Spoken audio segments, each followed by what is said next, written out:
Mummy મને ચોટલો લઈ આપે છે આફ્ટર સો લોંગ. કાસ્કી જોશે? હું તો કાસ્કી વગર જ વાળું.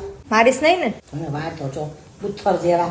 મમ્મી જો તારે આ બધું લેક્ચર કરવાનું હોય ને તો મને કહી દે. લેક્ચર તો કરવું જ પડે ને, આમ પથ્થર જેવા વાર થઈ જાય. હા તો એટલે ધોવાના હતા પણ હવે શેમ્પુ ના મળ્યું મને. નામે આજે બુધવાર છે ને એટલે હું સાંજે ધોઈ નાખીશ.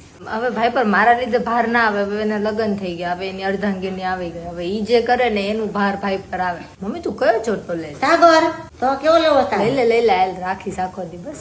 સમજો તમને ખબર હું સાગર ચોટલો નાચ્યા વગર ઓળી શકું. ટેલેન્ટેડ તો છું જ પણ આ તો શું દૃશ્ય નથી એમ. એ વખાણી ખીચડી દાઢે ચોટે. ભલે ને ચોટે આમ કરીને કાઢી નાખવા. ઓ મમ્મી તને ખબર જયારે ગાડી ચલાવ જયારે રસ્તામાં ખાડો આવે ને બ્રેક મારું ને એ પેલા એમ બોલું એ મમ્મી જોરથી. કોઈ રસ્તામાં આડું આવે તો હોર્ન મારવાની જગ્યા પર એમ બોલું એ મમ્મી. ટાઈટ વાળી દીધો. મારે તો આવો ટાઈટ વળે જ નહીં કોઈ દિવસ. મસ્ત છે. થેન્ક યુ મામા.